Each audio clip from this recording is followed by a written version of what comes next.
Hi guys, this is Nadia Hilliker. I'm playing Magna on The Walking Dead, and you guys are listening to The Walking Dead Talk Through. I hope you guys enjoy this podcast, and I'm sending you all my love. Bye! Hello, my name is Cassie McClincy. I play Lydia on The Walking Dead, and you're listening to The Walking Dead Talk Through. Yeah! Hey there guys, I'm Callan McAuliffe and you're listening to The Walking Dead Talk Through on Talk Through Media. Hey, I'm Lindsley Register and I play Laura on The Walking Dead. You're listening to The Walking Dead Talk Through on Talk Through Media. Hey, this is Ross Marquand and you're listening to The Walking Dead Talk Through. Awesome.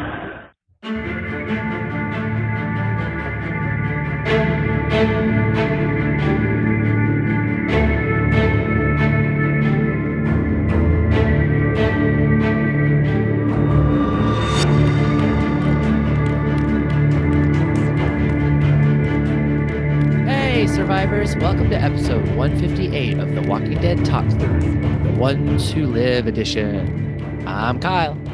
And I'm LT. And I'm Brian. Yay! Yay! We're The back. gang finally. is Yay, back. we're back. Yes. Oh, gosh, it's been too long, but hopefully everybody listening to this, you'll be excited as much as we are. Yeah, hopefully we'll more excited than we were on the last two iterations of The Walking Dead. Yeah. So Oh, goodness gracious. That was so long ago. Anyways, let's get on to the current awesomeness that has happened. All right. Well, we're going to discuss season 1, episode 1 of The Walking Dead, The Ones Who Live, titled Years. Teleplay by Scott M. Gimple, story by Scott M. Gimple and Danai Gurira and Andrew Lincoln, and directed by Bert and Bertie. yeah, and I had to look them up because I'm like, Bert and Bertie. I know. Who dat is my reaction. And It makes me think of, what was it, the nickname for the guy who played House and Stephen Fry? That was Jeeves and Wooster. It made me Bartles think. and It made me Bartles think and of James. Made me think of Bert and Ernie. That's who I thought. Yeah. So I had to look it up, and they are British directors. They've been involved in a few different projects that we've heard of, like they did the Gangs of London, I think. Yeah. Yeah, I have them on my other computer, so I have to. Well, I know they do the next few episodes directing it. They do this one and the next one. Amber Templemore Finlayson, Mhm. and Katie Elwood. And I'm glad that I pronounced that and not you, Kyle, because you would have had. And they also did a block of episodes for the Disney Plus series Hawkeye. Okay. And a few other things. Silo for Apple TV Plus. Okay. Another Apple TV Plus series, Lessons in Chemistry. So they've been involved in a few different things. Obviously, they are co-executive producers, so they're like the producing directors, I guess, of this show. And I don't know if you guys noticed that Danai Gurira and Andrew Lincoln are both executive producers on this show. Right. Gimple is the showrunner for this. Mm-hmm. So, which I guess makes sense since this was based on the original movie idea that they were working on. Yeah. So, yeah. No. And the description, which I had to hunt for on EMCplus.com, I finally found it this afternoon. It says Rick tries to find his place in a new world. That's all it says. Yeah, I noticed that on my YouTube TV. It was like very like short and sweet. Yeah. So not very much said there, but anyway, so well, that cool. was it. Let's hopefully because of that with Rick or with the Diane Gurira and Andrew Lincoln being so much a part of the directing and the stories and stuff like that, this is going to be really, really good. I was very excited. Yeah, let's hope so. Yep. All right. Well, then that leads us into our ratings. LT, what'd you give this episode? Well, being that I couldn't give it a 10, I gave it a 9.5. You're no beta. Okay, I can't wait to hear what that 0.5 was. All right, well, I gave it a 10 in Rick Growl. I'm going back to work. Yeah, and I'm not going to give this a 10 either, LT, so you're not alone. I am going to give it a 9.5, and I'm going to say 9.5 cauterized severed limbs. So we'll just go with that. Stumpy. Yep. Sure. He pulled a Merle. Well, I'll get into it later. Yeah. All right. I had certain issues with that, and that's the source of my half point okay. reduction. I want to hear that because I had a couple other things I was kind of iffy on as well that that I didn't give really point reductions to, but it took it from like a fantastic, incredible episode to a great episode that I enjoyed, and I'm looking forward to it, but I wouldn't say it was perfect. So yeah, well, I can totally agree with that. Of course, my rating was more based on like, oh my gosh, the show is back, and then also that like I'm going to finally be podcasting again.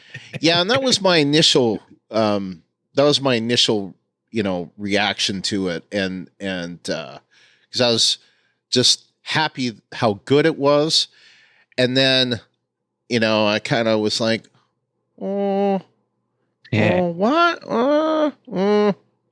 So I brought it down a little bit. Anyway, yeah. Let's move to listener ratings now. All right. Okay. All right. LT, you want to take Dieta? I shall. Dieta from Detroit says, I rate this episode 10 out of 10. Rick Grimes is back, baby. And Michonne. Happy dance. Nice. And I would agree. It looks like lots of dancing emojis and some flowers. Yeah.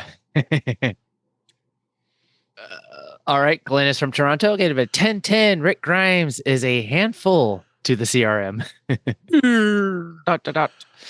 Renee from Fairburn says she gives it 100 out of 100. Now I'm wondering if that was a typo and she meant to give it 100 out of 10. No, it was in big font and bolded. No, I'm thinking like 100 out of 10 as opposed to I guess so, maybe. Anyway, but she gives it a perfect 100. Rick Grimes.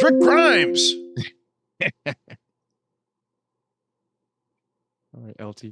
And that leaves us with Ivan from Minnesota, who gives it an 8 out of 10. Ooh, Ivan.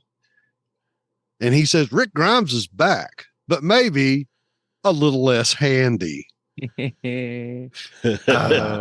I'll get better at doing soundboard because that was a bunk, and I just wasn't or the sad trombone.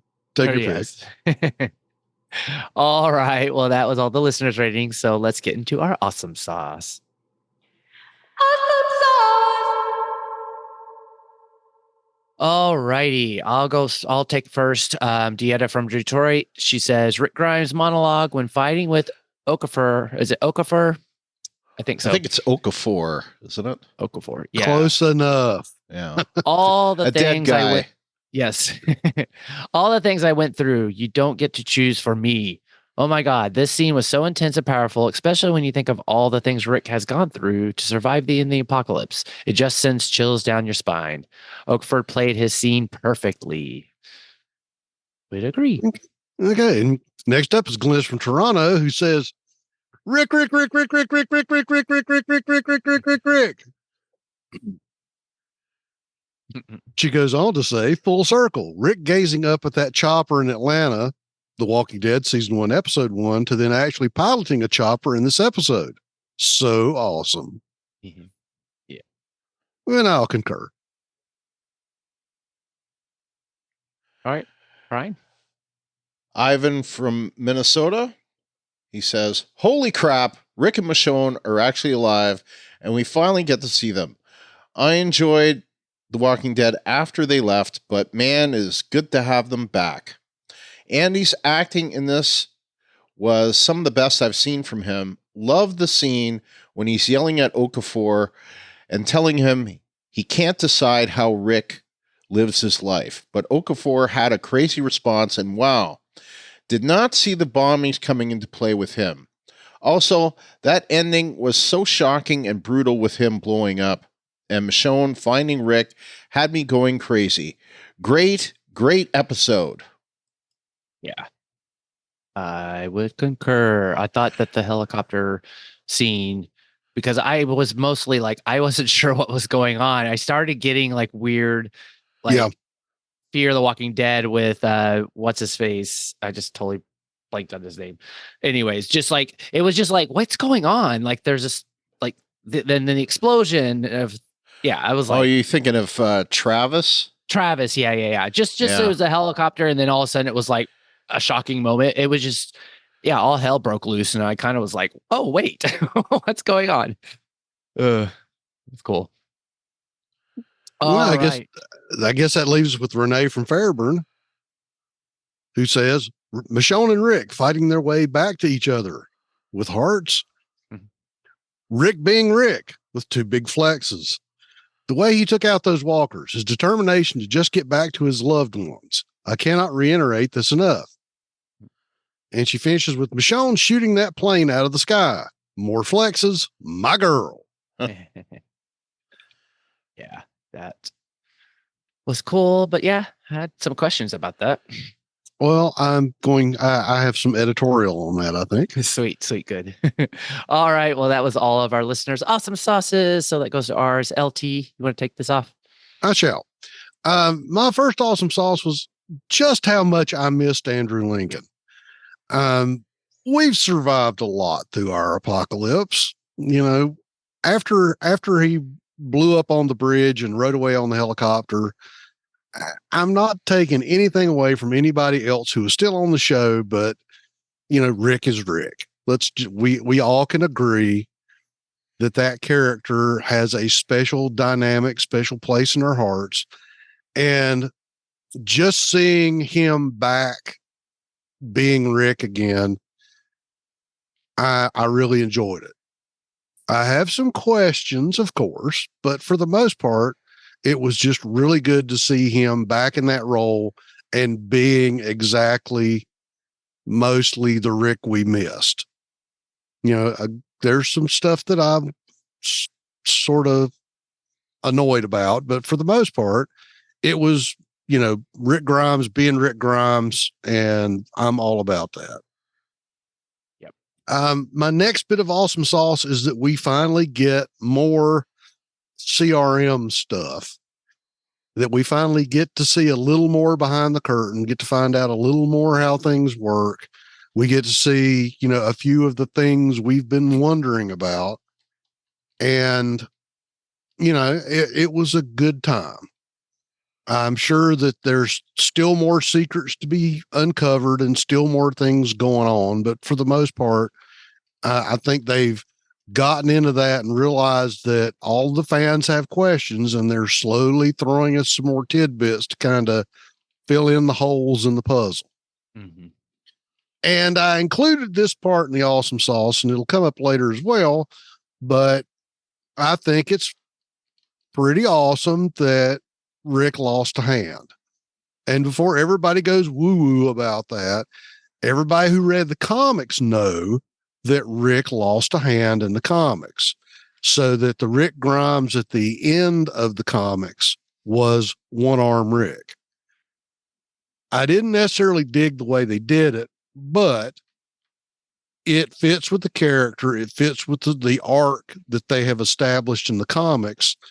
So, there was some talk at one point before he left the show, is he going to lose an arm? There was a couple of times when we thought he was going to, but this sort of plays along with the comic story arc that we knew about if you read the books. So yeah, I would agree, because that was it. I mean, it's like it didn't have to happen, but we know that when he left the main show, it was kind of like that was, I think, a lot of fans were like waiting to see, like, wait, when's this going to happen? Because it was such an iconic, and it happened so early in the comic that then Aaron kind of fulfilled that role a little bit. And then we had two other characters that lost hands. Right.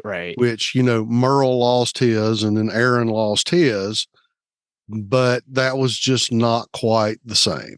Right. So it's kind of like we get, the Rick Grimes that we know. And if you want to add a little extra just meringue on top of the pie for that, is it really showed just how desperate he was to escape. The fact that he would take an opportunity. I thought he was going to whack the cord.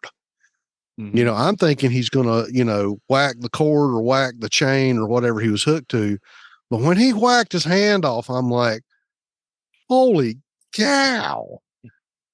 It's like, that tells you just how much he wanted to bug out. And I think that again played into the arc that Rick is starting in the CRM. It solidified his determination that he wanted to get out of there. Yeah, agreed. Mm-hmm. Very much. So it was not just for dramatic effect. I mean, it actually had some plot hooks, which made it a little more palatable. Yeah. Cool. All right, Brian, do you want to go with your awesome sauces?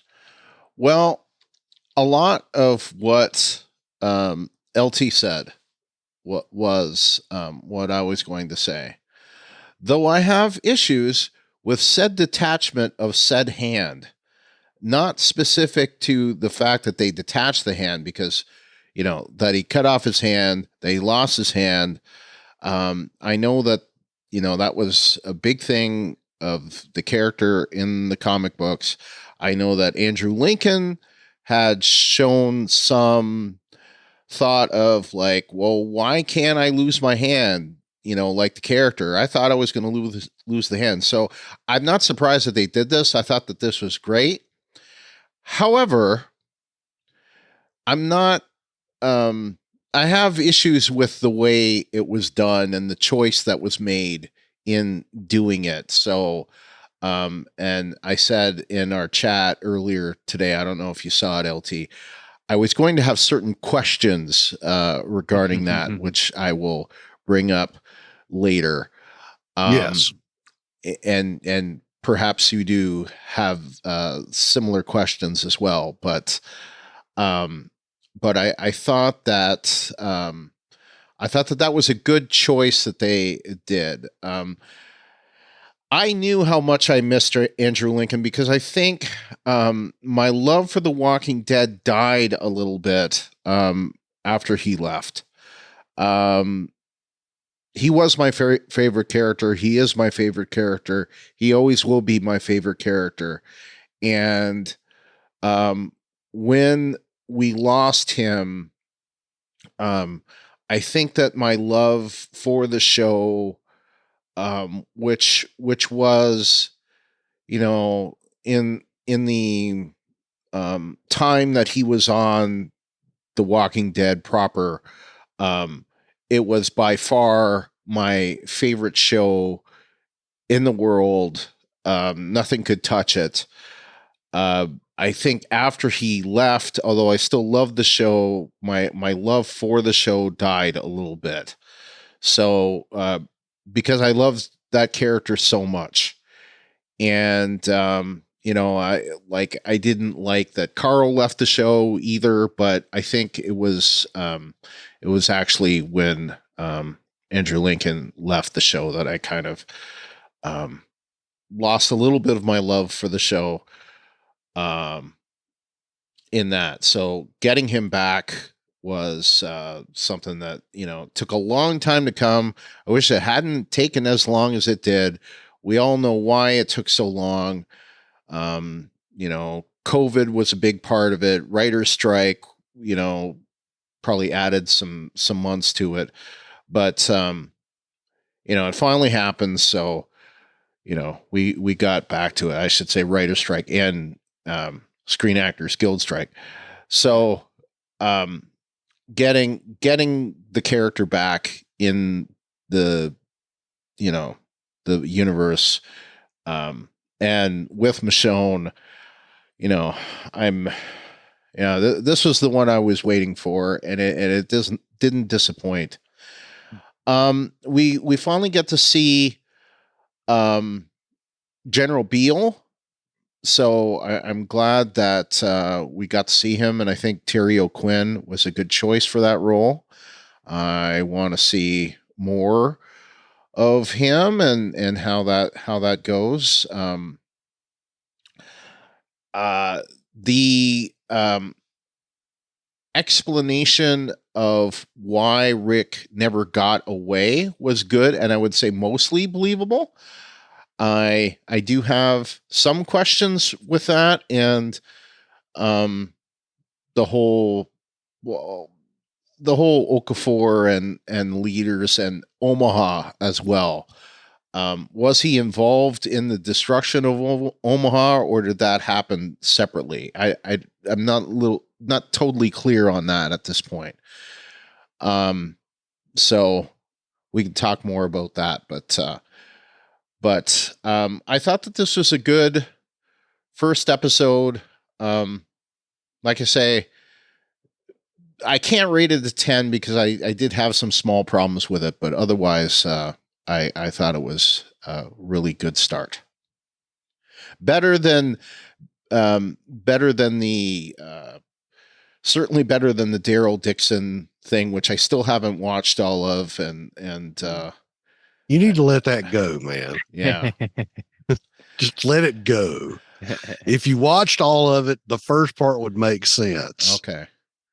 Well, I'll probably watch it. Certainly with the Book of Carol coming out in the summertime, I'll certainly go back and watch the rest of it. But I was, we did cover all of the Negan and Maggie show, which I can't remember the name of it right off the top of my head. Dead City. Yeah, yes. City. So I certainly liked it more than that one, and I never did go back and finish Fear. So like I said, it's like my love for the universe died a little bit, as we went along, and I never got into season 8 of Fear. I just couldn't get into it. Couldn't get into Daryl Dixon. But I'll try to go back and watch both. So anyway, that's it for my awesome sauce. Well, I'm basically in agreement with you guys too. It was just all the Rickisms, because it was just so nice to see him back. I mean, I loved that, like that growl that he kind of did at Okafor, like when they were at that Walker killing wall or whatever. And that's where my rating came from, where he's just all like, I'm going to go back to work. And it's just like the look, and he's got blood all over his face.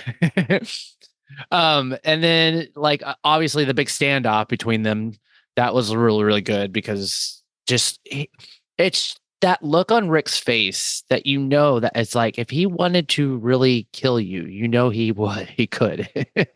Yeah. He may be a little, maybe not as on his game, but there's just always that look that Rick can only give. But I thought one of my favorites was the one between him and Major General Beale, when Beale was kind of trying to, I guess, get information out of him. But then he, like, Rick turned around and it was just, again, his look. And he was just all like, he's like, look into my eyes, sir. It's like, you tell me. And it was just, I don't know. It was just a fun moment. It's just great to have him back. The next thing was obviously Michonne showing up at the end. Like, that was, I was not expecting her to show up because they were doing kind of more of, like, not the flashbacks, but the dream sequences or whatever of him talking to her. So I was like, oh, okay, cool. We get to see Michonne, but this is not really her. For her to show up right at the end, I was like, oh, wow. Like, that actually surprised me. I didn't think we would get it that soon, because I was curious about how that was going to happen, how this meeting, because if she's out there searching for him, and then we also, I'm assuming next episode is going to be more Michonne focused on her journey. So just to see that right off the bat was so freaking awesome. Yeah, that's also what I thought was going to happen. Like, this will be mostly a Rick episode, and the next one will probably mostly be a Michonne episode. A Michonne episode, yeah. Yeah, and then also what was awesome, because we were talking about, or like at the end, because of the helicopter, and then the shocking, I was like, whoa, what's going on? And then, Okafor's head explodes or something, whatever happened. But then when they finally crash down and Rick and all the soldiers are like basically trying to run off and get in position or whatever, and then all these whizzing like grenades or rockets or whatever, it just sounded really cool. It was also really cool. And then we see Michonne at the end, and I was like, whoa, wait, are these her weapons? Like, where did these come from? Is she with another group? Like, that answered more questions, but it also was really, really cool. So I don't know. It was like, yeah, I just felt very, I don't know if I forgot what that movie is.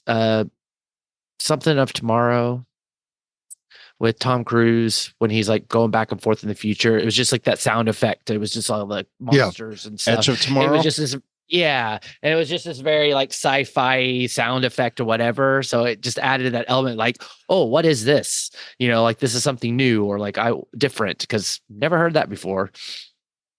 Maybe they stole the Hwacha.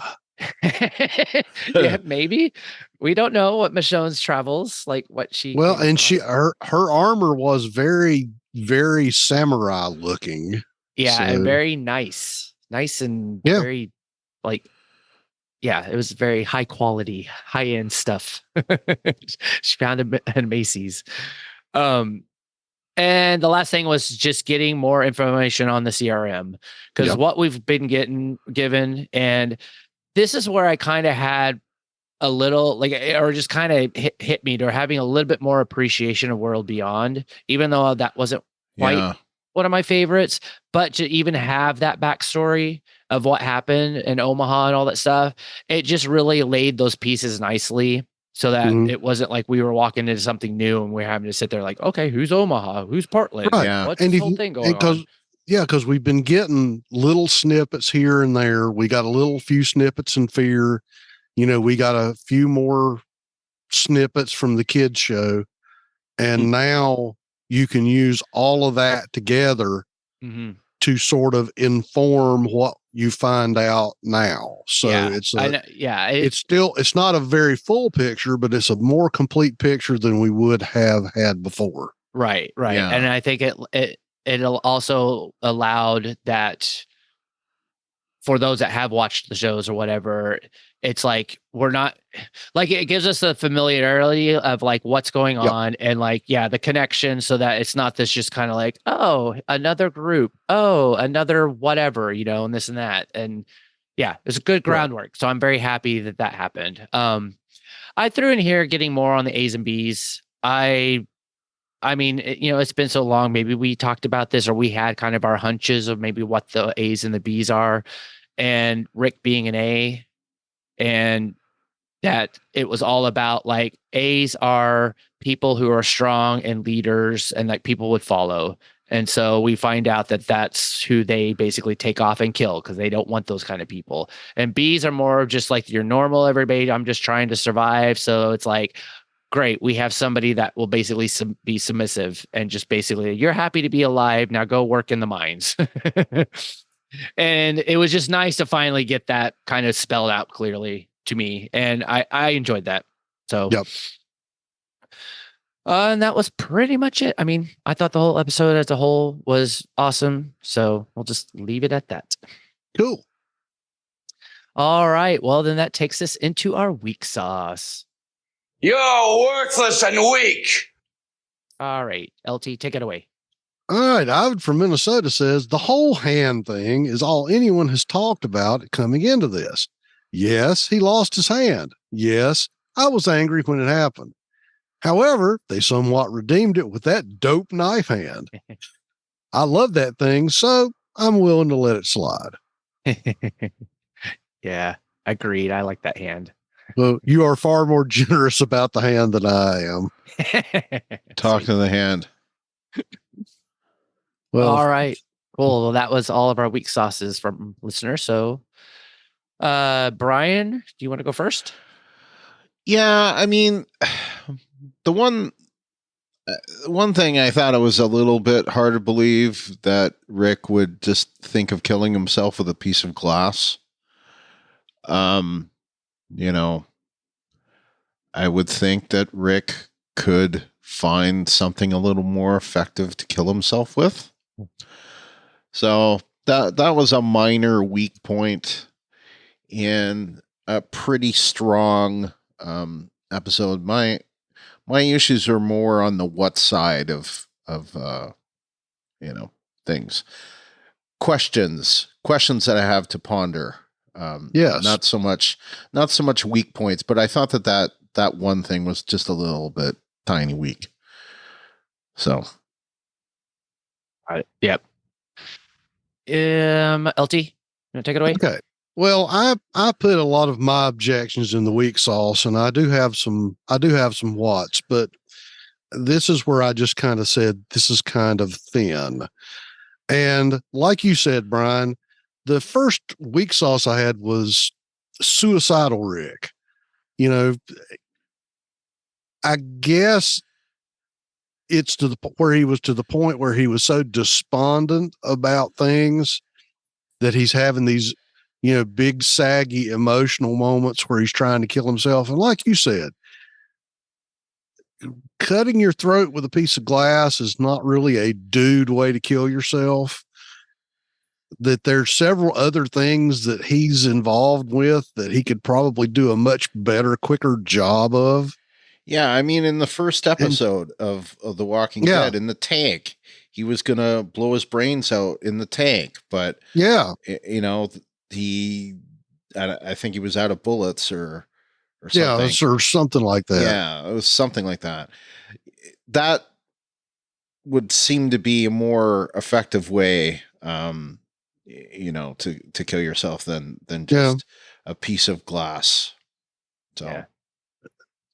And I guess to go along with that, my next week's sauce is amputational Rick.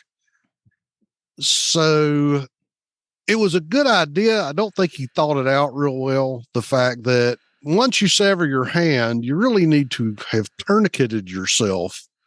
Now, sticking his stump into the burning pile was a good idea to try to cauterize the cut part, but you probably should have thought it out a little more, or maybe cut a hank of string off and tie it off as you run away. Well, he did have a belt on his arm.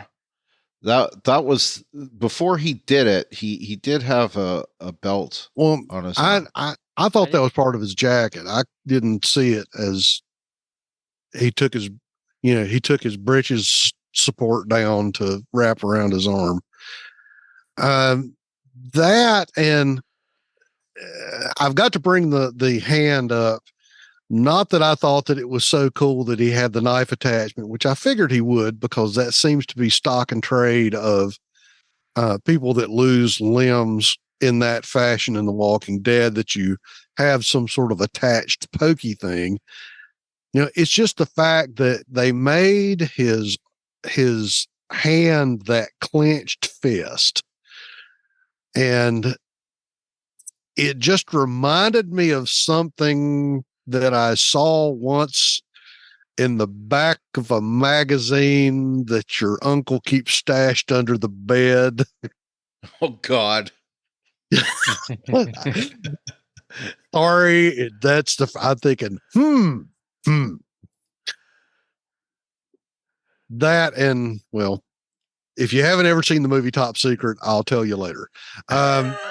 So the next thing for weak sauce was, so the CRM is the descendants of the Pennsylvania National Guard.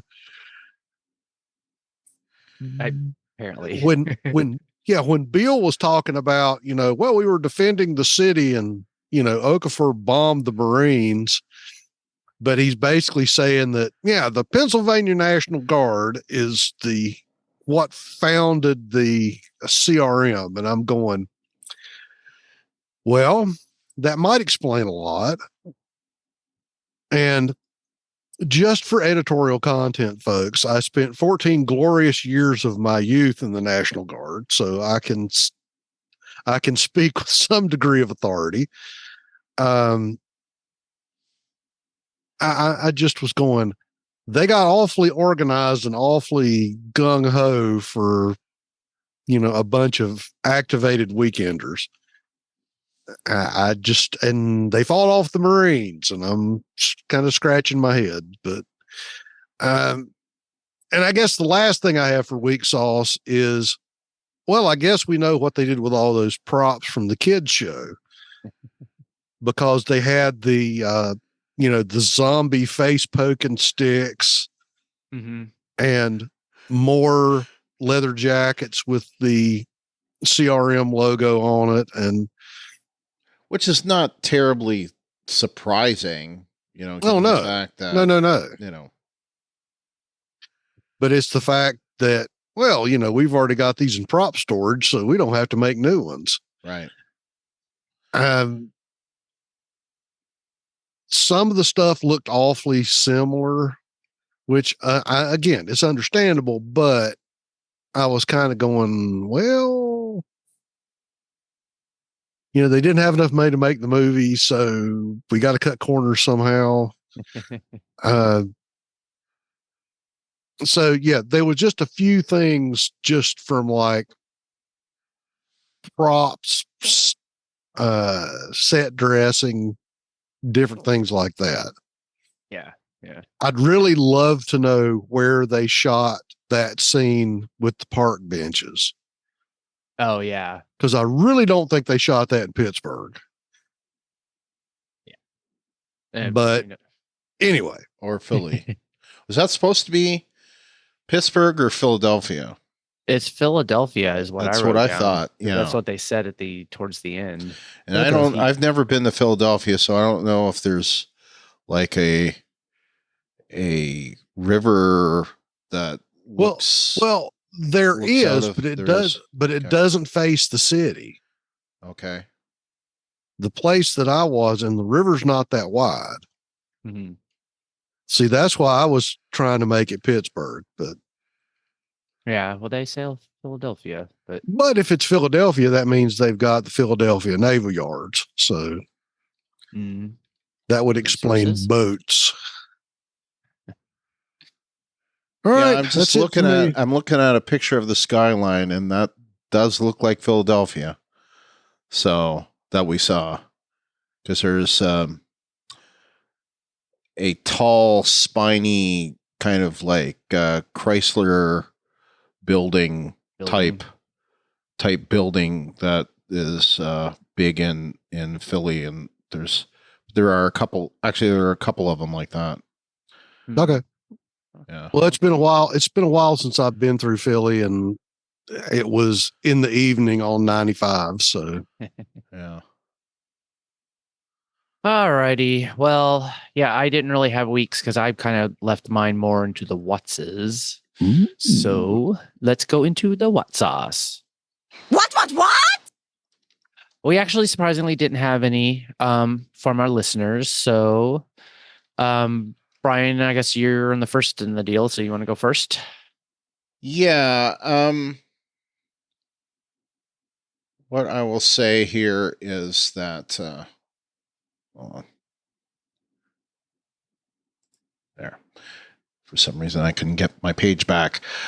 So, okay. So I have questions with Okafor, I guess, to start off. And then I will go to Rick's hand. So, with Okafor, okay, so the Omaha, bombing or Walker invasion or however you want to call it, whatever they called the walkers in that show, I can't remember.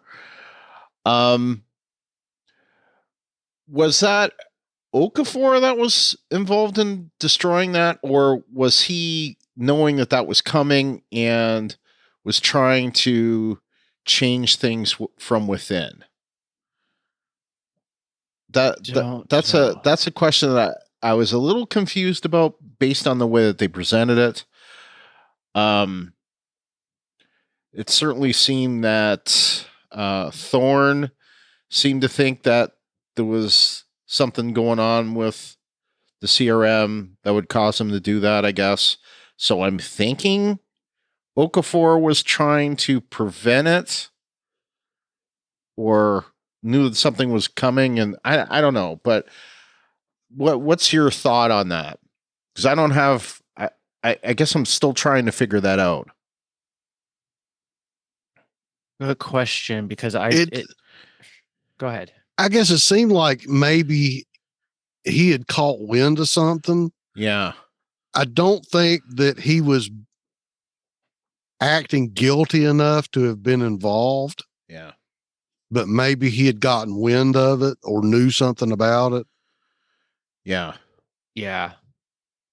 Yeah, because we do know from what they've said, though, that it's like he was actually saying that the upper echelon, it's like basically the army only knows, like, I don't know what they said, like 90% or like don't know 90% of the secrets or whatever. And then basically like the populace has 100% of not knowing the secret. So it does lead to maybe he did kind of hear something, because actually in one of my watts, that, secrets are only secrets if people don't talk, and people always talk. So it's like information does eventually get out there. True. Yeah. So that's kind of my take as well, but it was enough that I don't know. It almost seemed like there was something missing from that. Maybe that's something that'll be more clear as we go here. Mm-hmm. Yeah. But we'll see. How did Okafor know Rick wanted to change the world? Like I guess the question that I've got is Okafor wasn't, we don't see what's her face in this. Thorne. No. Jadis. We don't see Jadis in this. We know she's a part of this because she is main cast. She is right. There are 3 stars of this show, and she is the 3rd star.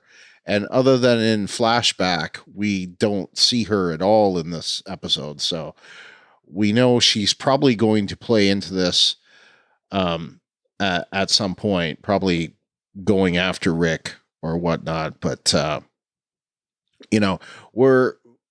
so anyway, I guess my what there is like, why Rick?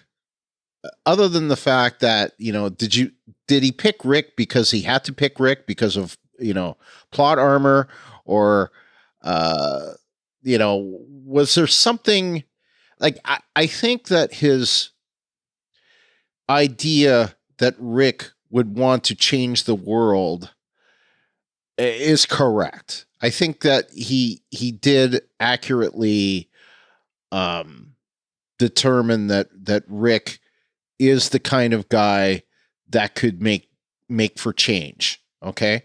But I mean, like, why pick a guy who's trying to leave so many times, that would go to the length of cutting off his hand to try to escape, in the 4th attempt to try to escape. That wasn't the last attempt. Mhm. You know, obviously the last attempt was with when the girl showed up.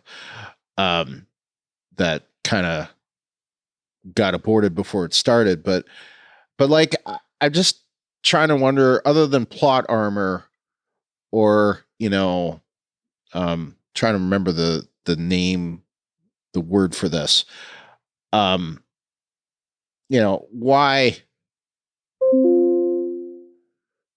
that? So, why would he go out choose Rick there? Any thoughts on that?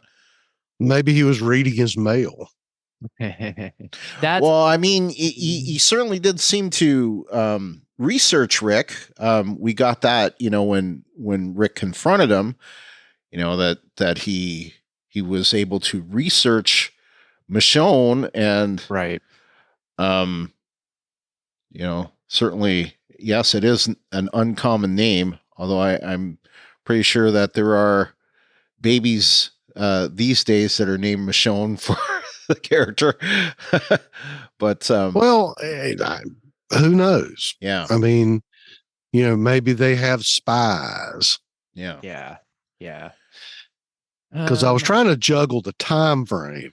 Yeah. That's the only problem that I had, was trying to figure out, well, is this about the same time that the CRM know that they were bumping up against the Commonwealth?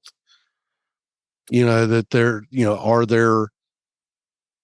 does the CRM have, spies and recon teams out in the countryside gathering information on other groups and other settlements? Or, as you said, was it just a fait accompli because reasons? Yeah, I mean, we don't get anything about the Commonwealth in this. Yeah. And it's going to be really hard to ask Okafor. Mhm. Yeah. And essentially, Michonne left the group prior to them fully engaging with the Commonwealth as well, so she may not know much about the Commonwealth either. But obviously, by her interactions, her group is whoever she's hanging with now knows about CRM. Yeah. Which I'm sure will be revealed in future episodes. No, for sure. Yeah. Yeah, and it's worth noting that the Commonwealth was, I mean, we don't exactly know where the Commonwealth, the major portion of the Commonwealth is. We think it's in Ohio somewhere, possibly Columbus, maybe Cincinnati, who knows? Yeah. But where it is, we don't exactly know, but you would think that they probably know who they are, because if they know about Omaha and they know about Portland, they probably know about the Commonwealth as well. Right. And I was sitting there thinking, well, if you're going to fly a helicopter from Philadelphia to Omaha, you're going to come across, you're going to go over the southern end of Ohio, more than likely. Yeah. And you're going to also see Alexandria and all of that. So you're going to see some stuff going on in Virginia, right, as well. So, and since we're talking about the apocalypse, if they have electric lights, that's going to be the most obvious thing, since the world is very dark now. Yeah. So all you'd have to do is fly at night and go, hey, look at that big bunch of lights. Right. Lights. Yep. True. Right. I mean, that's always the big thing that I notice is, like, when I'm driving around in Oklahoma, if I'm out in the country, I just kind of follow the light and have a good idea of, oh, well, that's, I guess that's towards Norman, and that's even more light, so that must be toward Oklahoma City, and so I have a better idea of where to go. So yeah. Cool. All right. The other thing I want to bring up is Rick's hand. So, not that he like the tourniquet. Yes, I mean I kind of explained that with the belt. Certainly wasn't well tourniqueted or whatever you want to call it. That's a bad word. He didn't stop all the bleeding, for sure, but and having to put it into burnt up zombie guts, I'm sure that there were probably some issues with that, but that's not the thing. It's like, first of all, one chop of a machete to cut his hand off, that was enough. Like just literally one.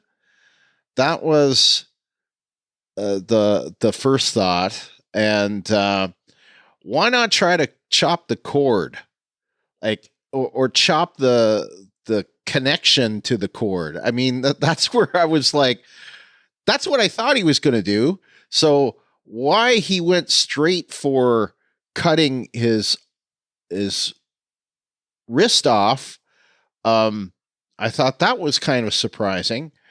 Well, we don't know what kind of string they had.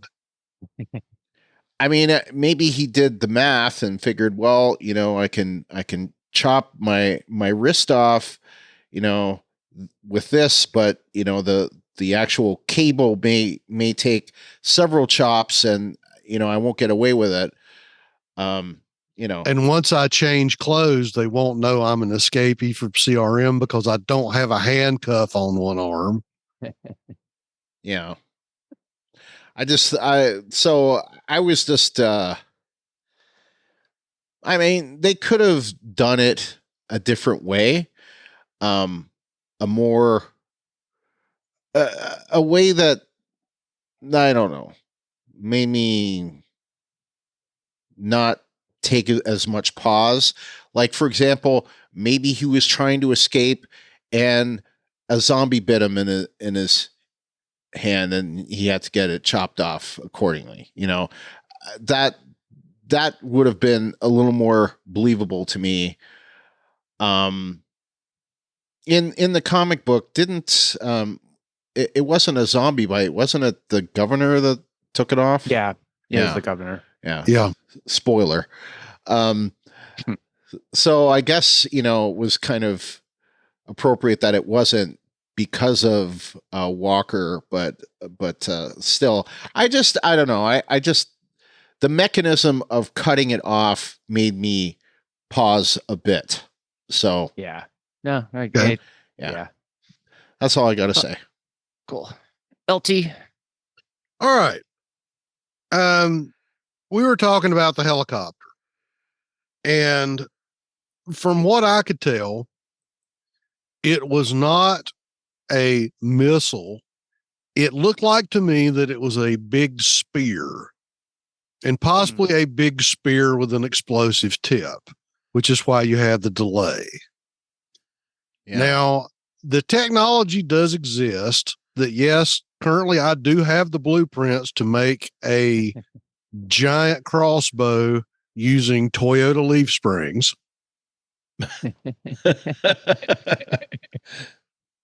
So the probability of, shooting a spear through a Black Hawk that's flying along is not impossible. But I was just kind of going, okay, so whoever's shooting at the helo has mechanical artillery, which I guess would be easier to make than having to make gunpowder. But he's kind of doing, if you ever saw the movie Serenity, he's doing the wash after the Reavers attack the ship and he's got the spear stuck in his chest. That's the first thing I thought of.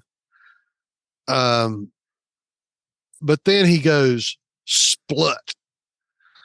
And I'm thinking, obviously whoever shot the spear didn't put didn't put enough bang on the end of it. But I've got questions. I want to see next week if they explain that a little better. I would agree. And the next part is actually taking down the helicopter. Because for the most part, hitting it with the spear is not going to necessarily affect the airworthiness of said helicopter. I don't know what else they were throwing at it or shooting at it, but I'd really like to know. Yep. Yeah, because I wasn't sure. And while it is possible to take down a helicopter, if supposedly as the story goes, the Mujahideen in Afghanistan were shooting down Russian helicopters with Victorian era British rifles by shooting the helicopter in the Jesus nut. And having said that, if you look at a helicopter and you see the stem that comes out of the transmission that the rotor blade's attached to, there is a fitting on top of that stand where the rotor blades connect that I've always heard my helicopter buddies refer to as the Jesus nut. And that's what holds the rotors to the transmission shaft. And supposedly if you shot it with one of those old British rifles with a very large, heavy lead bullet, it would damage the transmission at the rotor so that the helicopter couldn't remain in the air. Interesting. That said, it sounded like they were taking, regular small arms fire. And then all of a sudden, Rick's not able to keep it in the air, which makes me think that from the lights and the blinky buttons, that somehow they managed to take out one or both of the engines. But I still want to know how, because while helicopters are, in the bigger scheme of things, helicopters are easier to bring down than conventional aircraft, say, just because they fly by means of large fiberglass or carbon fiber or aluminum rotors that if they're damaged, helo no fly. I get that. But it sounded like that they were getting peppered with rocks or something. So I'd really like to know how they are proposing they shot the helicopter down. And just on a side note, I really would like to see the rest of the training program, because just from my experience flying remote control helicopters, it's going to take a lot more time than just playing a freaking video game to learn how to pilot a helo. I know, it's like flight simulator. It's the reason. It's the reason that I got rid of my collective and cyclic helicopter and went to a drone. Drones are much easier to fly.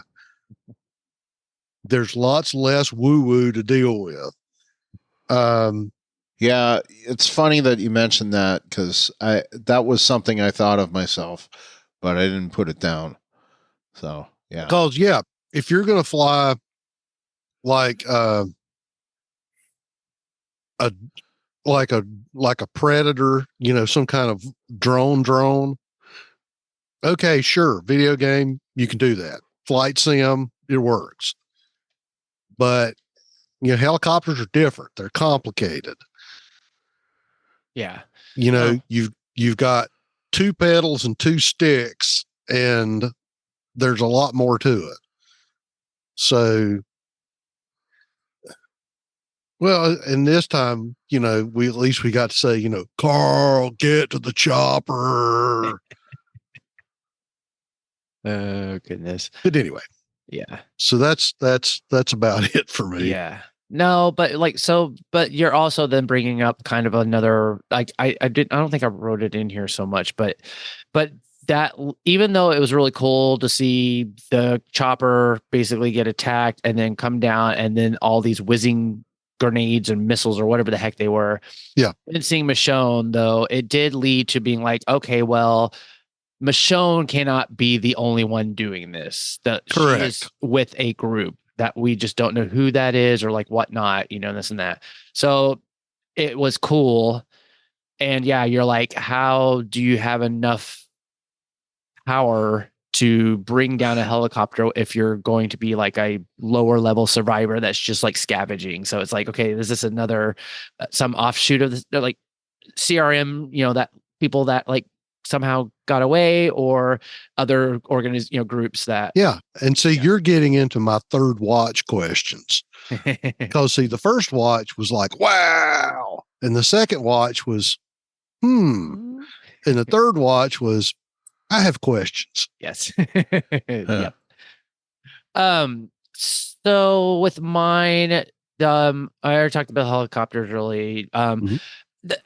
Although what you guys have kind of like had already mentioned, but it was where I started thinking about, because they made a point where you see these helicopters are leaving, Rick's looking up at them and they have bombs on them. And then he also said something, it's like, oh, what are the helicopters that leave with bombs but come back, with no bombs? Like, what are they doing? And that made me just think that we know that the CRM basically doesn't like other groups. And so with its new whole A's and the B's and then just like whatever, that's where my what was like, okay, well, so do they know about like Alexandria or like other groups? Do they just go out and basically like assess them and then be like, okay, we're either going to like invade them and try to take our A's and the B's, or like with Jadis, being like, hey, we'll use another group to kind of do that for us. Or do they just go out and completely just obliterate everything just to be like, we don't want you and we don't like you, so we'll just get rid of you because we want to be the only ones. Give them the Omaha treatment. Basically. And so it's kind of like, I think we had these questions about in World Beyond, just like, what's the point? Like, why are you destroying people when they're assets? But now it seems like that there's some other structure behind it because of the A's and the B's. And then like, yeah, maybe they have like a Delta group that goes in and investigates, and like have a Jadis that goes and lives in a trash heap and then, snatches some of them and say like, here's some bees. So I don't know. It's just, yeah. Questions. Another question. I don't know if you guys saw that. Like, so when Rick was meeting his little bestie friend, Esteban, like in that park after he upgraded to being a citizen or whatever, when he's walking up to him, it was the wide shot. There were two guys that had like almost like protest signs or whatever. And on it said CRM transparency now. And I just like, as soon as I saw that, I'm like, well, okay, we already kind of get this inkling that like, what's his face? Okafor, whatever, is like trying to recruit Thorne and Grimes to be like, hey, be leaders because there's going to be something happening and we want, to change. To like, the populace obviously has issues, and it's like having that even just seen, it seems like, well, if the CRM is like so like bent on making sure everybody's submissive, it is interesting that like, well, secrets can't be secrets, so what else is out there that people are hearing about? Is someone from the higher up actually spilling some beans, Okafor, whatever. So I don't know, I just thought it was really interesting, like, okay, I see where that thread's going. Like there's remember we had that snippet from the kids show that the Civic Republic government was going to do something with that was going to audit the military or something. And that's where we first heard about General Beale. Yeah. True. So this sort of plays into that whole thing of the right hand doesn't necessarily know everything the left hand is doing. Yeah. Yep. True. Well, then that also goes into, and here's a question, because I know, Brian, you wrote something down, but it's like, I thought we knew that the CRM destroyed Omaha, and I thought that they destroyed Portland, but now that I think about it, I thought like one of the last scenes from World Beyond was, or not one of the last scenes in World Beyond, but we saw that like Portland, like they were there, like they were getting ready to go marching on Portland, I thought, or like the walkers were, or like there's, like a wall that was about to be taken down or something. I thought. Well, wasn't it the kids that were coming up to go to Portland? See, I and I could be wrong because I mean, Corduroy boy lost his also lost his arm. Yep. Come to talk about characters that lost their arms. Corduroy Boy lost his arm, so they were heading to Portland to tell them that something was up. Yeah. So maybe I'm just thinking of it wrong, but when I was thinking about this, I thought that was like, oh, it was pretty much on the verge of getting ready to be basically attacked.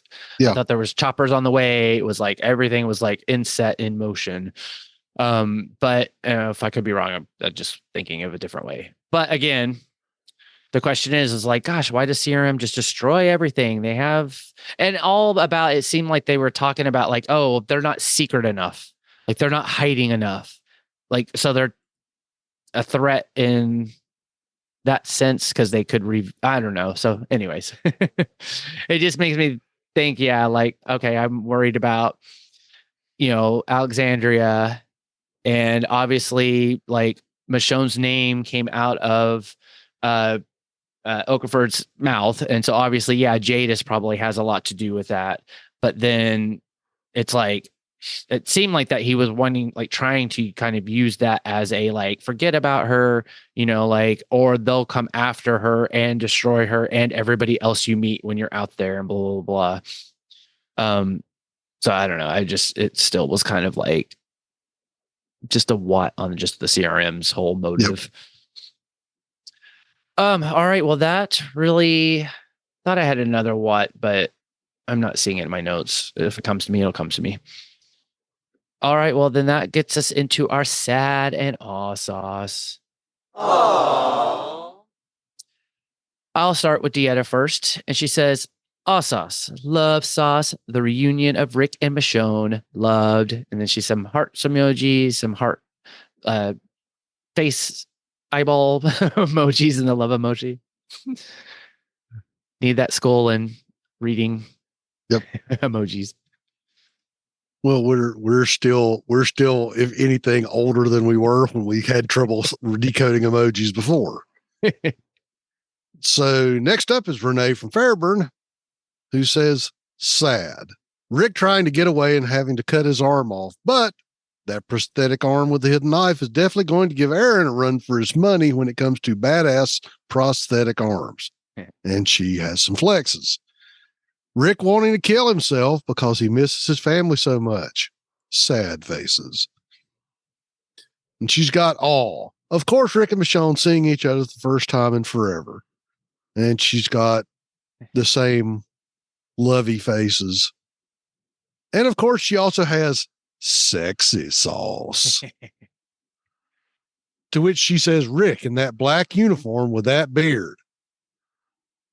And there's lots of flames after that. And then Rick flying that plane. And once again, more lovey faces. Oh, Renee likes her Rick. Yes, she does. All right. Well, we get that. Yep. Go for Ivan.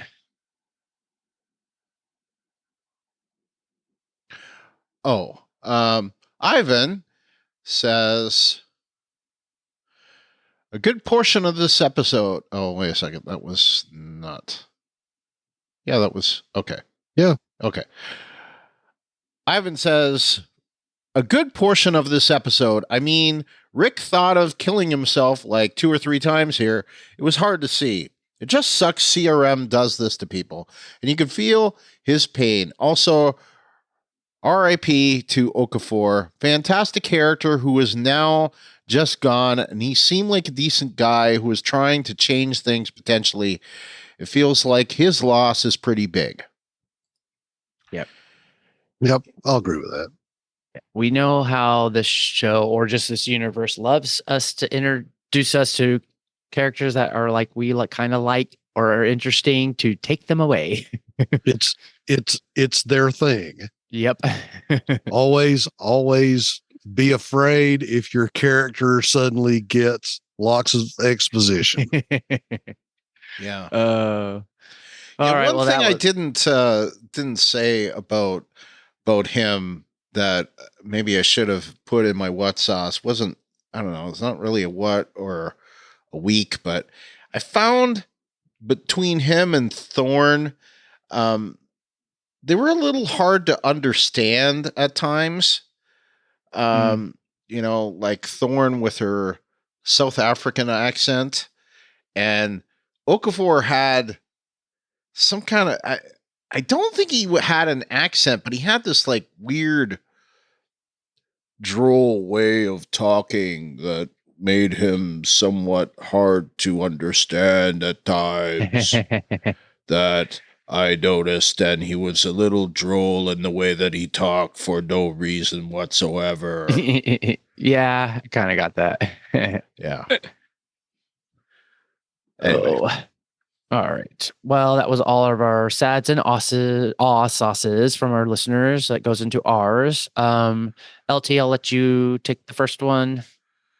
Well, I just had one sad sauce, and it's the fact that I've got to bring up Suicidal Rick. Yeah. Just the fact of seeing, you know, our collective favorite character being despondent, and he's doing his thing, but you can tell that he's like, they're playing that despondency, and it just kind of hurt. Yeah, I agreed. Yeah, I think on the whole episode, just because we know that how much time was kind of passing, where they were showing us in the beginning that you did get that feel. It's like, man, they were like, it's Rick Grimes, who is like, you think that like he's the strongest, like he's been through so much, and to see him just get basically be beaten down and being actually, you feel for the fact that it's like, he's having these dreams of Michonne and being like, it's like normal life, but then he opens up his eyes and then it's like, oh, hey, here's the real life. And then looking at the like phones and, you know, writing the letters to Michonne. And then, yeah, that leads into my sad. So I was just him throwing that away. And like, yeah. I get that because I mean, you know, because Thorne had that little conversation with him because you know he kept referring to them as we, and she's like, no, don't do that, and like basically called him out. It's like, well, obviously you have someone you love on the outside or whatever. You're whatever. Kind of called him out on that, and basically saying that's like, well, yeah, I had one too, but like I'm dead, you know, like to them, like for me to live and for them to live, that I have to be dead. And then I think she mentioned like gone, and which was kind of funny because I think it was like Rick was like basically saying, no, I'm not gone or whatever. And then of course I was thinking Kim Dickens, and I was just like, oh yeah, you're not gone until you're gone.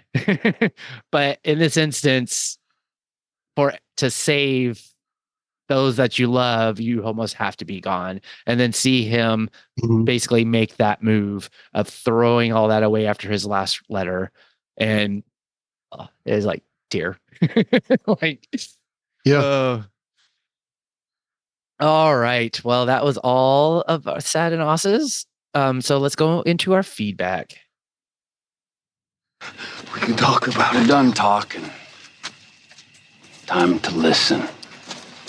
Yay! And we got our voicemail from Renee. And we'll just listen to it. So, Renee, here you go. Guys, this is Renee calling in from Fairburn, Georgia. When I tell you, I am so happy. I am over the moon. I am ecstatic. Oh my God, Rick Grimes is back in town. Man, I'm so happy to see Rick Grimes. I am so happy to see Rick Grimes. Oh my gosh. Rick Grimes is The Walking Dead. It's not a Walking Dead without Rick Grimes. Rick Grimes is The Walking Dead. I mean, I love Maggie. I love Glenn. Well, Glenn's not there anymore. But I love Carol, everybody, Daryl. I love them all. But Michonne, I love you, girl. But Rick Grimes is The Walking Dead. And this episode was everything that I needed. Everything I have been waiting on since The Walking Dead, since Rick died, or supposedly died. Everything that I've been waiting on. Everything. I mean, I tried the Negan and the Maggie show. Everybody can be redeemed, but I didn't like it. The Daryl, I could kind of, It had the old Walking Dead feel, but This is the Walking Dead. Rick Grimes, when he look at you, give you that side eye, he do that step back, he look at you out his peripheral. That is Rick Grimes. Like I love Rick Grimes. I mean, not just because he is fine. When I say capital F, capital I, capital N, capital E.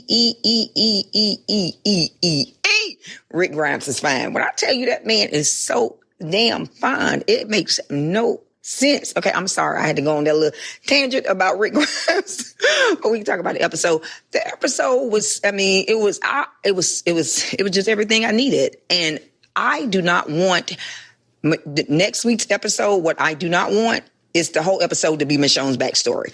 I need her and Rick to be together and she just tell him what happened to her, because I need Rick to find out about RJ ASAP, quick, fast, and in a hurry. I need him to know about his son. Like, this is what I need that. I need that in my life. I need that. And I'm so glad the black guy with the bad accent, I'm glad he's dead. Gone by Toodaloo. And that lady, I don't know, but girl, listen, back up, walk away, don't look. Don't even act like you looking at me and Michonne's man. Girl, go about your business. That's what you needed to do. And you need to do. Go back to Africa, South Africa, wherever the hell you from. Don't look at him ever again in life. That's all I got to say. And Michonne and Rick, when he was having a dream, she was, oh man, Michonne is gorgeous. When I tell you that's a beautiful black queen, her skin is exquisite. She has the prettiest skin ever. And hey, we're not going to talk about Rick Grimes because we already know. Fine. Do you hear me? Fine. That's all I can say. But I miss you guys. I'm so glad we're back together again. I will talk to you guys later. Peace and love. Thank you, Renee. Oh, thank you for that wonderful voicemail love letter to Rick Grimes. Renee, I have to admit, hearing that voicemail is why I'm here. More than anything else. I mean, I wanted to hear your reaction and react to it. And I agree with you. Rick is the Walking Dead. Without him, it's just not the same. So I'm glad to have this character back. And, I hope that we get to see a little bit of that Rick swagger in the coming episodes. Because, we didn't really see too much of that in this episode. But, we definitely did get to see Rick. And got a kick out of you saying, "Step away from the man." I don't think that she was going to try to make a move on him, but your point is noted. I've definitely missed your voicemails, but I don't know. I think I'm still a little hazy about how you feel about Rick Grimes. Still not exactly. Well, what do you really think? I need a little bit more clarification. Oh goodness, Renee. Awesome. Thank you so much. All right. Well, she did give us some written feedback. So she said, "Hot diggity damn, my boo is back, and so is The Walking Dead. Hug emoji, hug emoji, hug emoji." This was a great, wonderful, beautiful, sad, so many other superlatives I could use for this episode, but you guys get the point. I love this episode. Let's get to it and bring the group back together again. But more importantly, Rick needs to see his babies. It's Lent, so I am fasting. That's why I'm seeing you guys, or sending you my feedback instead of interacting with you guys on Facebook. I will be able to interact with the group on the last episode. I sure hope we're doing a Zoom meeting together for the last episode. Tell everyone I said hi, peace and love, and some hand waving emojis. I would say that could be arranged for the last. Yeah. We'll probably do something. We'll take it into advisement. I think that would be good. Yeah, I wouldn't mind doing something like that. We'll see though. And Kyle, another thing I miss is your mispronunciation of words. Yes. Yep. It's back. That was superlatives. Yes. I don't know I what say you it my said, but own it certainly special wasn't way. superlatives. I know what I said. Yep. Oh, That's okay, goodness. because I've been held to task on certain things that I say. So, Oh, all right. LT, you want to take Dieta? I shall.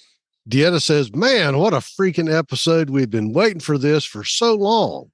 I had to go back and look stuff up to connect some dots since I forgot a lot of stuff. Even though I watched the episode a couple of times, I still think I missed some things. Did Okafor say he killed his wife, Marianne, because she wanted to stop him from bombing innocent people, hoping to stop the spread of the apocalypse? Oh, yes, he did. yes, he did. I know Ivan stated Okafor was trying to make the CRM better, but I didn't get that vibe from him. It sounded like he wanted to control people. Also loved how they tied the demise of Omaha into the story. Now things are starting to make sense. Mm-hmm. They even added Rick losing his hand trying to escape to the story. That alone should show how determined he was to get back to his family. I hated seeing Rick defeated and ready to give up on getting home. Reminded me of when he was under Negan's wrath. Overall, great episode. Looking forward to the season. Yeah, I mean, I think a lot of it's going to hinge on the character of Beale, whether he is a bad guy or a good guy. That's why I think Terry O'Quinn being in that role was a good person to choose for that, because, you know, we've kind of seen him play both sides. And, you know, like, is he kind of like leaning towards the other lieutenant colonel from World Beyond? Can't remember her name right off the top of my head. Yeah. What's her name? Or, you know, is he something else? And yeah, that the question that I've got that I'm still not too sure about, that I'm hoping will kind of be answered, is, you know, Beale said that he switched sides, like Okafor switched sides, so he basically bombed the Marines. You know, so I mean, I don't know what the attempt. I guess what, if I could try to peel the layers back there, I guess we could think that you know, they bombed the cities. You know, he was involved in Atlanta, he was involved in LA, and, you know, them napalming both those cities, and he wanted to prevent it this time. And I guess it was by stopping the Marines who were going to do it again, I guess, to Philadelphia, that's stopped it. You know, why they didn't do that to New York City, I don't know. Or did they? Maybe they did. But we know that it was done in Atlanta and LA, you know, and who knows where else. But Philly was spared of that. So, you know, who knows? Yeah. Who can really say? But I am kind of looking for sort of an explanation for that going forward. Yeah, so agreed. All right. Take Ivan. Ivan says, a great start to this series, and I hope it can keep up this intensity. This wasn't the most action-packed episode, but it still sucked you in with the story, and I really dug how they caught us up. You can tell they put a lot of love into this, and so far, this is already the best spinoff, in my opinion, unless it completely derails from here. It set a tone, and I have a feeling this is going to be epic. Can't wait to hear you guys break it down. Smiley face, thumbs up emojis. Nice. And yeah, I would agree with that. I think that it probably is at least the best start of one of the, you know, Yeah, of the three, yeah, of the three so far, yeah, I'll give it that. Yeah, well, yeah, between of the post Walking Dead, you know, if you're counting Dead City and Daryl Dixon, this is definitely the best of the three. If you add in Fear and World Beyond, I'd say it's still the best of those five. Tales is a little bit of a different animal, so I don't know if you can really include it in there. Yeah, but I wouldn't. Yeah, Tales doesn't count. Yeah. Should I go on to Mike, or do you guys want to do Mike? I'll do Mike, and then you guys can fight over Glennis. Okay, maybe we'll split Glennis. Mike from Asheville, he says, "What a great episode! I love how we get to see what he's been up to all these years. It occurred to me that we were running through the years when they showed Omaha bombed. Love that this was a showcase for Andrew Lincoln. Very good start. Cannot wait to see where this all goes." Agreed. Thanks, Mike. Okay. All right.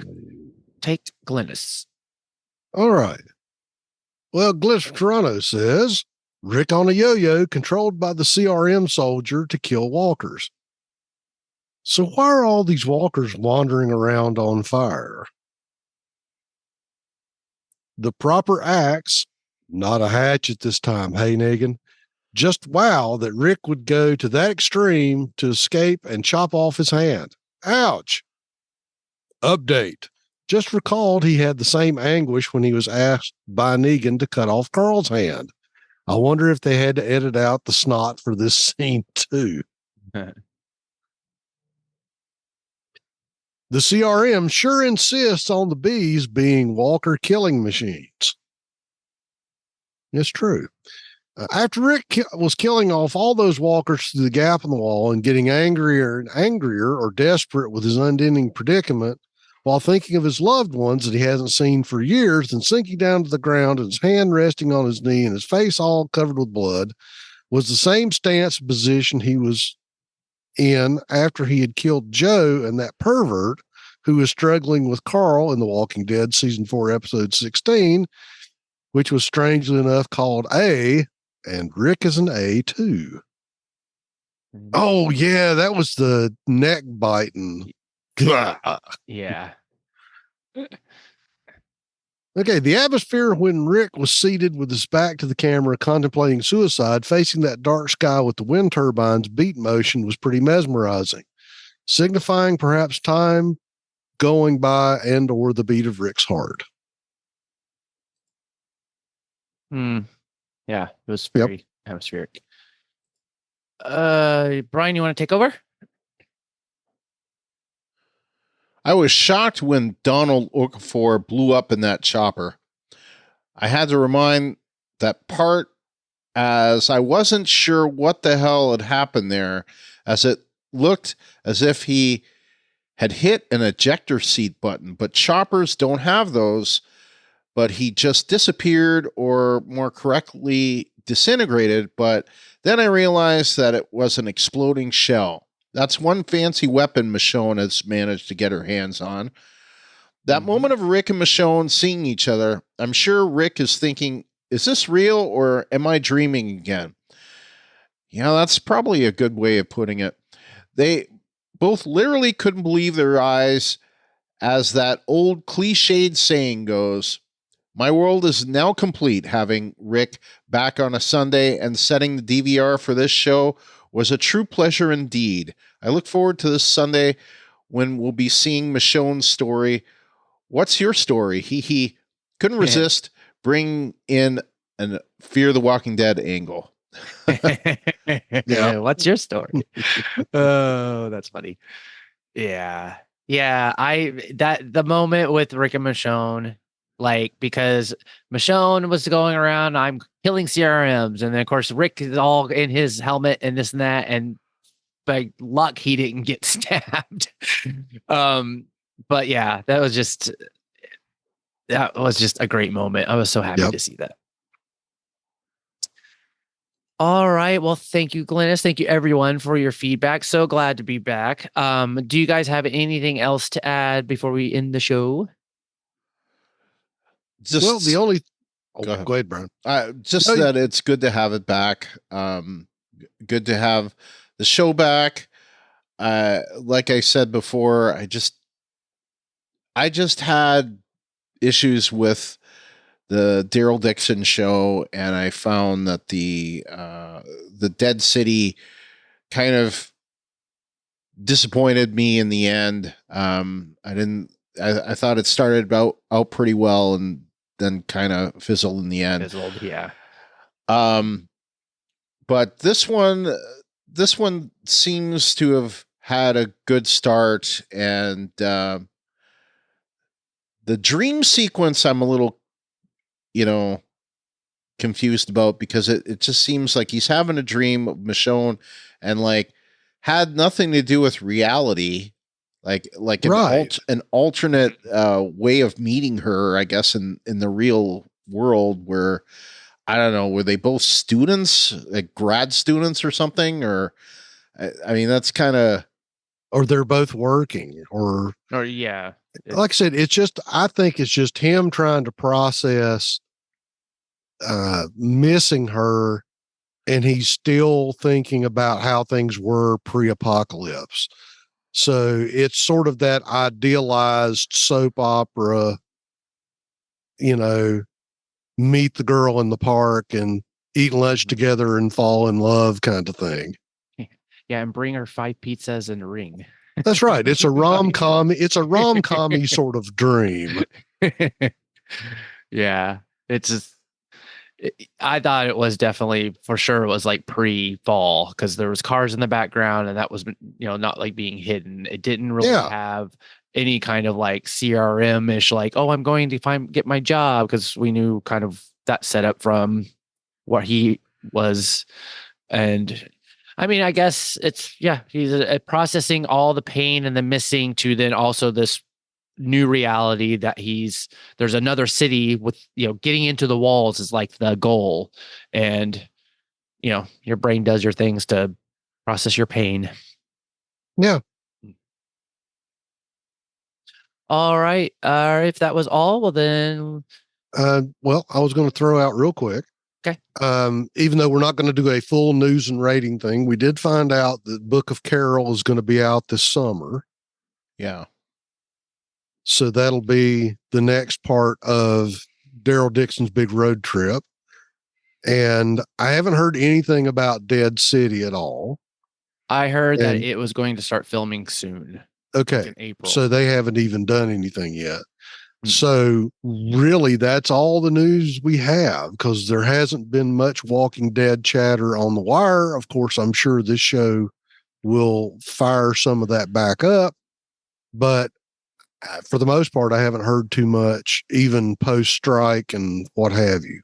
Yeah, I think there was some interview with Gimple, and I forgot who it was, magazine, or what the deal was. Right. And he basically led with his normal stuff with like, oh, we'll just wait and see, but did mention kind of in the sense of that, where do we go from here now that this is kind of like, the main show, right? The main thing is over. And it looks like that he didn't say that there was going to be a second season of The Ones Who Live, but obviously he's left a little drop that like, oh, we don't know, maybe. And so the same thing he does every time. Yeah, basically. So okay. Maybe we'll figure something at the end of the season. Okay. All right. Well, okay. I'll tell LT, do you want to tell people how to interact with us? I do. We want to encourage you to follow us on Twitter and Instagram. That's at Walking Dead TTM. To submit your theories and feedback, most people post in our designated episode thread in our Facebook group, facebook.com/groups/WalkingDeadTTM. You can send us email. That's walkingdead@talkthroughmedia.com. You can also use our feedback form on the webpage. That's at talkthroughmedia.com/feedback. If you'd like to leave us voicemail, remember you can call 216-232-6146. And all of our new episodes are on YouTube. Just search for Talk Through Media and remember to subscribe and click that bell to get notified when we have new videos. Those videos go out first before the podcast does. And to support us, like and review the Talk Through Media Facebook page. You can find that at facebook.com/talkthroughmedia. And as always, the best way you can support us is in our Patreon. You can find that at patreon.com/walkingdeadtalkthrough. And we would like to thank our Patreon supporters, Renee Murray, Dieta Patterson, that guy over there, Lawrence Todd. Hello. And this guy, me, Kyle McAdams. Dieta and Renee will be getting an early episode of a version of the episode this week. You can subscribe to us in Apple Podcasts or your podcast client of choice. And while you're there, give us a rating or review. You can also leave us a review at podchaser.com. There, you can actually rate individual episodes or the whole podcast. And as always, remember to share our posts on Facebook and Twitter when we post them, or tell a friend. Word of mouth is the best way to get us new listeners. All right, Brian. So what else can be listened to on our network? Well, the big thing that's going on right now is Rebinge Voyager. The Rebinge a team of British James and Kim. Yeah, it's James and Kim. Kim and James, James and Kim. Were they finished off their DS9 Rebinge, and now they have moved on to Voyager. That is now being included in the other Star Trek feeds, so that has more of a circulation than the Rebinge DS9 did. At some point in the next several weeks, LT and I, and possibly somebody else, I don't know who. I don't know if Kyle will be interested, or Ruthie, or somebody else, or maybe it'll just be the two of us. We'll be covering the final season of Discovery. And also, and I don't know when it is scheduled to appear, but the second season of Star Trek Prodigy will be coming back, and James and Kim will be covering that on their Star Trek Prodigy by Rebinge It podcast. I believe they're going to be dropping all the episodes at once, but I think their plan will be to cover them one episode at a time. That has come back now on Netflix. So if you didn't catch it on its first run, and for whatever reason you didn't pick up Paramount Plus, those episodes are on Netflix throughout the world. So nice. You can see it there.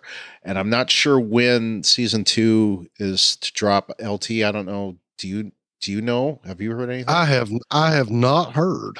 All I know is supposed to drop at some point in 2024. So when that comes along, we will be having that on the Star Trek feed as it mutates into the Star Trek talk through. We'll be doing that for this season as well. And then of course, LT and I, and maybe Kyle, I don't know if we've missed the last couple of seasons of Lower Decks, and that show is a favorite of mine. I certainly do want to go back and cover that. Maybe we will cover it in like short form or something. I don't know, but that is a favorite of ours, I think. So we will go back and cover that, and maybe at some point we'll get back to Picard as well, which that's third season. We all loved it. I was just not in a position to be able to cover it at the time. So yeah, it was difficult. Yeah. Yep. That's the big thing. The big thing for everybody is, while we would love to do this for a living, all of us have real life jobs, and it just so happened that Brian was working nights and weekends and Kyle was farming.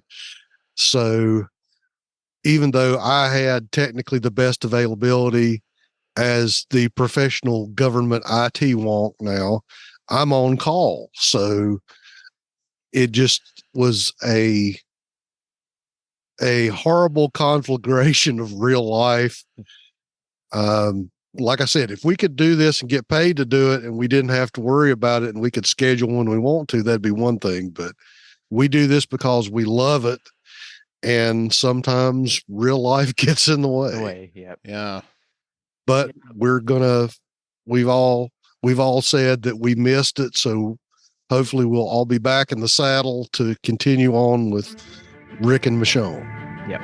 Yeah. All righty. Well, next week is going to be The Walking Dead, The Ones Who Live, Season 1, Episode 2, titled Gone, written by Nana Ngwedi and Channing Powell, directed by Bert and Bertie. Description, and this was off YouTube TV, so who knows if it'll change. But Michonne finds unexpected help on her search for Rick. All right, so until next time, I'm Kyle.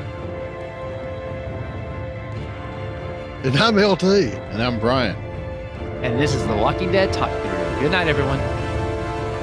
Good night. Good night.